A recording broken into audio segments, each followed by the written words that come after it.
Oke guys, kali ini saya akan membahas 5 kasus HAM yang pernah terjadi di Indonesia. Oke, yang pertama, mari kita bahas tentang terbunuhnya Munir.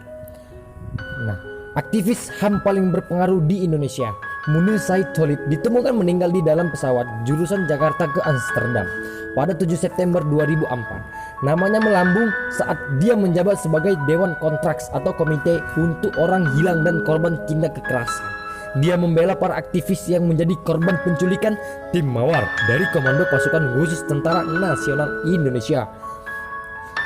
Pilot maskapai Garuda, Polikarpus Budihari Prianto, wah susah juga namanya. Oke, kita lanjut lagi. Akhirnya dinyatakan bersalah atas kasus ini. Poli divonis 14 tahun penjara karena terbukti berperan sebagai pelaku yang meracuni Munir dalam penerbangannya ke Amsterdam. Namun hingga saat ini, para aktivis HAM menganggap kasus ini telah selesai. Kasus ini belum selesai, maaf salah ngomong. Lanjut kita masuk ke tragedi 1965. Pada 1965 sampai 1966, pemerintah Orde razia besar-besaran terhadap simpatisan PKI atas peristiwa terbunuhnya sejumlah jenderal.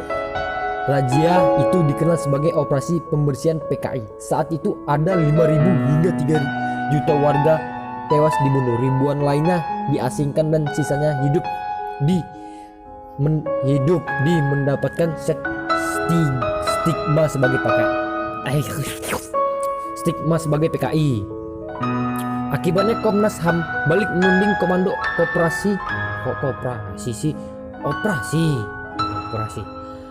Akibatnya Komnas HAM balik menuding Komando Operasi Pemulihan Keamanan dan semua panglima militer daerah yang menjabat sebagai pihak yang bertanggung jawab. Sayangnya pada tahun 2013 kejaksaan mengembalikan berkas ke Komnas HAM dengan alasan data kurang lengkap. Nah, penembakan kok langsung gitu. Ketiga lah, ya gitu. Nomor 3, penembakan misterius Petrus tahun 1982 sampai 1985. Kasus penembakan misterius atau disebut dengan Petrus merupakan operasi rahasia yang digelar mantan Presiden Soeharto dengan dalih mengatasi tingkat kesejahteraan di Indonesia. Operasi ini melakukan penangkapan dan pembunuhan terhadap orang-orang yang dianggap mengganggu keamanan dan ketentraman masyarakat, khususnya di Jakarta dan di Jawa Tengah. Hasilnya sebanyak 532 orang tewas pada tahun 1983 dan 367 orang diantaranya tewas ditembak. Pada tahun 1984, 107 orang tewas dengan 15 orang tewas ditembak. Kemudian pada tahun 1985 tercatat 74 orang tewas dengan 28 diantaranya tewas tertembak. Nah, selanjutnya masuk ke tragedi Semanggi dan kerusuhan Mei 1998. Pada Mei 1998 terjadi kerusuhan besar-besaran di hampir seluruh sudut tanah air, terutama kota Jakarta dan sekitarnya. Kerusuhan ini mengakibatkan ribuan orang tewas, ratusan wanita menjadi korban perkosaan, dan terdampaknya sejumlah mahasiswa peserta demonstrasi. Dalam proses hukumnya, Kejaksaan Agung mengatakan kasus tersebut bisa ditindaklanjuti apabila ada rekomendasi dari DPR ke Presiden.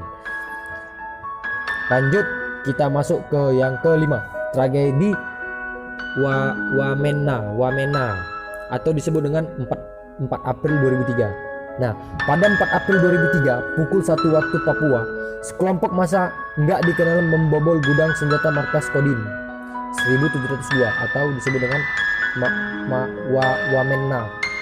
Susah bener lagi. Serangan tersebut menewaskan 2 anggota Kodim, yaitu Letu TNI AD Napitupulu dan prajurit Ruben Kana. Kelompok tersebut juga membawa lari sejumlah senjata dan amunisi. Selanjutnya aparat TNI Polri melakukan penyisiran, penangkapan, penyiksaan, perampasan secara paksa dan menyebabkan korban jiwa. Tercatat 42 orang meninggal dunia karena kelaparan dan 15 orang jadi korban perampasan. Komnas HAM juga menemukan pemaksaan penandatanganan surat pernyataan serta perusakan fasilitas umum.